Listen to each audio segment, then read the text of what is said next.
Salam Pak Isra, saya mau bertanya, dalam Lukas pasal 14 ayat yang ke-25 sampai 35 dengan judul perikop segala sesuatu harus dilepaskan untuk mengikuti Yesus. Dalam ayat 28 berbunyi, sebab siapakah di antara kamu yang kalau mau mendirikan sebuah menara tidak duduk dahulu membuat anggaran biayanya, kalau cukup uangnya untuk menyelesaikan pekerjaan itu. Dan ayat 31 berbunyi, atau raja manakah yang kalau mau pergi berperang melawan raja lain, tidak duduk dahulu untuk mempertimbangkan apakah dengan 10.000 orang ia sanggup menghadapi lawan yang mendatanginya dengan 20.000 orang. Yang menjadi pertanyaan saya, apa kaitannya antara kedua perumpamaan itu dengan syarat mengikuti Yesus? Bukankah kalau mau mengikuti Yesus kita harus mengabaikan hal-hal duniawi, tapi mengapa perumpamaan itu seolah-olah menyuruh kita memperhitungkan segala sesuatu sebelum mengikuti Yesus? Terima kasih. Ya, yang saudara tanyakan ini dari Lukas pasal 14 ayat yang ke-25 sampai 35. Nah, kita di dalam memahami ayat-ayat Alkitab itu harus memperhatikan, selalu memperhatikan apa yang disebut sebagai konteks. Konteks itu adalah ikatan dari satu ayat dengan ayat-ayat yang lain atau alur pembicaraannya itu seperti apa. Nah, kalau kita melihat Lukas pasal 14 ayat yang ke-25 itu bilang begini ya. Pada satu kali banyak orang berduyun-duyun mengikuti Yesus dalam perjalanannya. Jadi ada banyak orang yang berduyun-duyun ikut Yesus. Persoalannya adalah orang-orang banyak itu ikut Yesus dengan motivasi apa? Ya, kelihatannya ada banyak orang yang ikut Yesus tapi motivasinya salah. Mereka pikir dengan mengikuti Yesus mereka bisa mendapatkan sejumlah keuntungan yang bersifat jasmania, keuntungan yang bersifat duniawi. Misalnya ya, ingat ya, Yesus itu kan banyak melakukan mujizat. Dia menyembuhkan orang sakit, dia mengusir setan, dia meneduhkan angin dan badai, dia membuat mujizat, memberi makan ribuan orang hanya dengan 5 roti dan 2 ikan, orang mati dia bangkitkan. Wah, pokoknya Yesus melakukan begitu banyak keajaiban. Jadi, orang lalu berpikir, wah, kalau mengikuti orang seperti ini, bayangkan, kalau kita ikut orang seperti Yesus dan kita sakit, dia pasti sembuhkan kita. Maka ada banyak orang ikut Yesus supaya dapat kesembuhan. Kalau Yesus itu maha kuasa, ya, dia bisa menciptakan keajaiban, misalnya 5 roti dan 2 ikan, misalnya begitu, maka bayangkan bahwa dia pasti dapat mencukupkan segala kebutuhan kita, kekurangan-kekurangan kita, dia bisa cukupkan. Bayangkan juga bahwa kalau kita menghadapi kesulitan, maka dia akan menolong kita. Kalau kita diserang setan, dia sendiri bisa mengusir setan-setan atau melepaskan kita dari serangan setan atau kerasukan setan. Kalau lapar disediakan makanan, bukankah dia bisa menggandakan 5 roti dan 2 ikan untuk ribuan orang secara menakjubkan? Secara khusus tentang ini, dalam Injil Yohanes kita melihat bahwa ada orang yang memang ikut Yesus karena mujizat roti itu. Di dalam Yohanes pasal 6 ayat 26 dan 27. Yesus menjawab mereka, aku berkata kepadamu, sesungguhnya kamu mencari aku, bukan karena kamu telah melihat tanda-tanda, melainkan karena kamu telah makan roti itu dan kamu kenyang. Maka di ayat yang ke-27-nya Yesus bilang, bekerjalah bukan untuk makanan yang akan dapat binasa, seperti roti itu, melainkan untuk makanan yang bertahan sampai kepada hidup yang kekal, yang diberikan anak manusia kepadamu, dan seterusnya. Ada juga mungkin orang yang mempunyai kepentingan politis terkait dengan penjajahan Roma. Karena saat itu Roma sedang berkuasa atas orang-orang Yahudi dan ada kelompok-kelompok atau partai-partai garis keras yang mengharapkan sebuah revolusi yang dilakukan oleh seorang pemimpin massa untuk bisa mengusir Romawi dan membawa orang Yahudi pada kemerdekaan yang sejati. Dan karena itulah ada sejumlah orang yang mau ikut Yesus dengan harapan Yesus itu adalah pemimpin revolusi yang akan mengusir atau mengakhiri penjajahan Romawi. Bahkan mungkin ada kepentingan-kepentingan politik tertentu. Karena apa? Karena mereka banyak juga yang membayangkan Mesias secara politis, bahwa jikalau Yesus mampu mengusir penjajah Romawi, maka Yesus pasti itu akan menjadi Raja Mesias.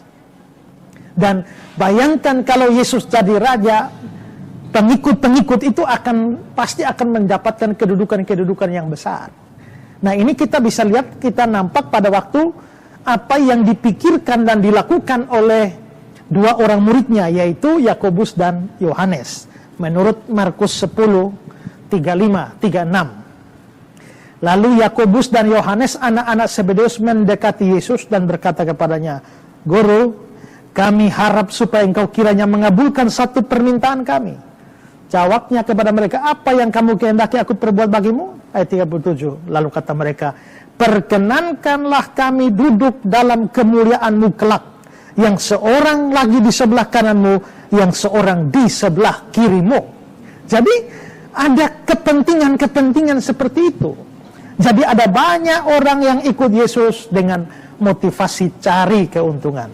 Yang model begini ini juga banyak. Banyak orang ikut melayani, banyak orang menjadi hamba Tuhan, banyak orang pergi ke gereja, banyak orang berkhotbah hanya untuk mencari keuntungan-keuntungan material. Nah, yang mereka tidak sadari adalah bahwa mengikut Yesus itu ada sejumlah hal yang tidak enak yang bisa mereka terima atau dapatkan ketika mereka mengambil keputusan untuk ikut Yesus. Contohnya apa? Nah, contohnya di dalam ayat yang saudara-saudara tadi kan kita baca ayat 25. Sekarang kita lihat Lukas pasal 14, 26, 27.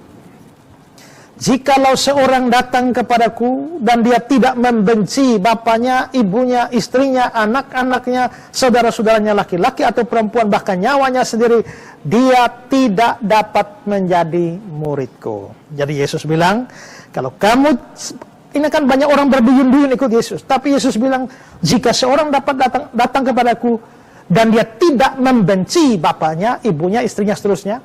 Membenci di sini bukan berarti dalam pengertian sungguh-sungguh membenci. Membenci di sini artinya kurang mengasihi. Itu istilah memang kasana begitu, ya. Jadi artinya tidak membenci bapaknya, artinya dia tidak, ya, dia harus benci bapaknya, artinya dia harus kurang mengasihi bapaknya dibandingkan dengan Yesus. Jadi dia harus mengasihi Yesus lebih daripada dia mengasihi bapaknya.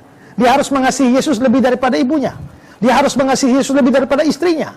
Dia harus mengasihi Yesus lebih dari anak-anaknya. Dia harus lebih mengasihi Yesus dari saudaranya laki-laki. Dia harus mengasihi Yesus lebih daripada dia mengasihi saudaranya perempuan. Bahkan nyawanya sendiri. Berarti orang yang ikut Yesus, bahkan dia harus lebih cinta Yesus daripada cinta nyawanya.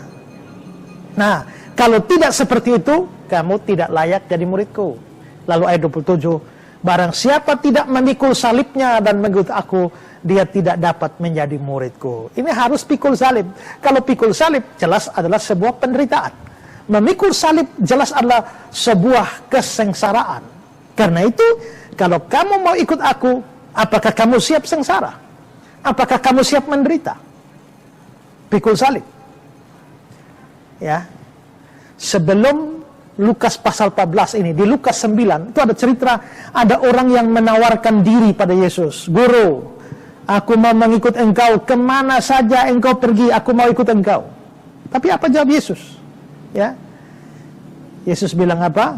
Lukas 9 ayat 58, "Serigala mempunyai liang, burung mempunyai sarang, tapi anak manusia tidak punya tempat meletakkan kepalanya." Jadi maksudnya adalah, kalau kamu mau ikut aku cari enak, kamu tidak akan dapat. Kalau kamu mau ikut aku cari berkat, cari keuntungan, kamu tidak akan dapat. Kenapa? Karena bayangkan, aku ini,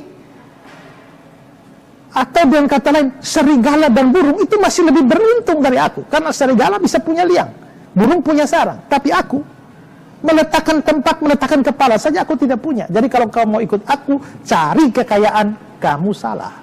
Ya. Di bagian lain, Markus pasal 13 ayat 9, Yesus bilang, tetapi kamu ini hati-hatilah, kamu akan diserahkan kepada majelis agama, dan kamu akan dipukul di rumah ibadah, dan kamu akan dihadapkan ke muka penguasa-penguasa dan raja-raja karena aku sebagai kesaksian bagi mereka. Kamu itu akan diperhadapkan, kamu akan dipukul, kamu akan dianiaya, masih mau ikut aku? Kalau begitu, Markus pasal 13 ayat 13, kamu akan dibenci semua orang oleh karena namaku, masih mau ikut aku? Bahkan kamu bisa dibunuh. Kalau begitu, kalau kamu mau mengikut aku, ada harga yang perlu dibayar. Ya, di dalam mengikut Yesus. Kalau ada harga yang mahal seperti itu, masihkah kamu mau ikut Yesus? Masihkah kamu mau mengikut Yesus? Masihkah kamu mau mengikut aku? Di mana kamu harapkan keuntungan-keuntungan duniawi dan ternyata kamu tidak dapat? Masihkah kamu mau mengikuti aku ketika kamu akan diserahkan kepada mahkamah agama dan penguasa-penguasa? Masihkah kamu mau mengikuti aku kalau tidak ada jaminan kemewahan? Bahkan serigala saja punya liang, burung punya sarang, tapi anak manusia tidak punya tempat meletakkan kepala. Masihkah kamu mau mengikuti aku kalau kamu dibenci oleh semua orang karena namaku? Masihkah kamu mau mengikuti aku kalau nyawamu menjadi taruhannya? Pikir itu baik-baik sebelum kamu memutuskan ikut aku. Jangan tergesa-gesa, jangan tergopoh-gopoh mengikuti aku dengan motivasi-motivasi yang salah, karena nanti kamu kecewa di tengah jalan dan kamu meninggalkan aku. Nah, dalam konteks seperti itulah ayat-ayat yang saudara tanyakan tadi. Sebab siapakah di antara kamu yang kalau mau mendirikan sebuah menara tidak duduk dahulu membuat anggaran biayanya, kalau cukup uangnya untuk menyelesaikan pekerjaan itu? Atau raja manakah kalau mau pergi berperang melawan raja lain tidak duduk dahulu untuk mempertimbangkan apakah dengan 10.000 orang dia sanggup menghadapi lawan yang mendatanginya dengan 20.000 orang? Jadi maksudnya apa? Maksudnya sebelum lakukan sesuatu, hitung harganya. Bisa tidak? Nah, kalau kamu mau memutuskan ikut aku, hitung baik-baik harganya yang harus kamu bayar. Karena tidak hanya enak, malah bisa banyak susahnya, banyak sengsaranya, banyak ancamannya. Karena itu hitung harganya. Jadi kamu jangan hanya sembarang ikut aku dengan motivasi yang salah. Jangan ikut aku dengan cari keuntungan-keuntungan. Jangan ikut aku dengan berpikir bahwa hidupmu akan baik-baik, akan mewah-mewah, akan luar biasa enaknya. Tidak, kamu salah. Ya, justru akan banyak kesusahannya. Pikir ini, timbang ini, itu harganya. Kalau oke, ikut aku. Kalau tidak, silakan kamu mundur. Nah, kira-kira mau dikatakan seperti itu, ya. Jadi dengan konteks seperti itu, ayat-ayat itu atau perumpamaan-perumpamaan Yesus itu harus ditafsirkan atau dimengerti. Ya.